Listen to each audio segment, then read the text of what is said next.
જો અત્યારે આપણે સીધા દ્રશ્યો બતાવવાનો પ્રયાસ કરી રહ્યા છીએ। આ પોલીસની ગાડીઓ અહીંયા પહોંચી છે। જો કે પોલીસ બંદોબસ્ત ચુસ્ત પહેલેથી જ છે। જ્યારથી આ બનાવ બન્યો ત્યારથી બહિયલ ગામની અંદર ચુસ્ત પોલીસ બંદોબસ્ત અને એની વચ્ચે જે આરોપીને પોલીસે પકડ્યા છે એ પૈકીના 35 આરોપીને અત્યારે અહીંયા બહિયલ ગામ લઈ આવવામાં આવ્યા છે।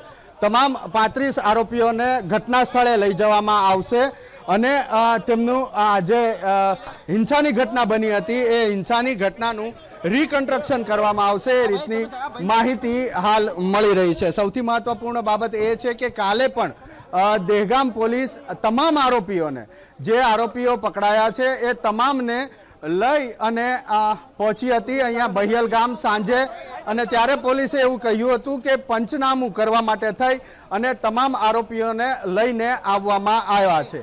જો કે આજે ફરીથી તમામ આરોપીઓ નહીં પરંતુ આ આરોપીઓ પૈકી 35 આરોપીઓને લઈ અને દહેગામ પોલીસ બહિયલ પહોંચી છે।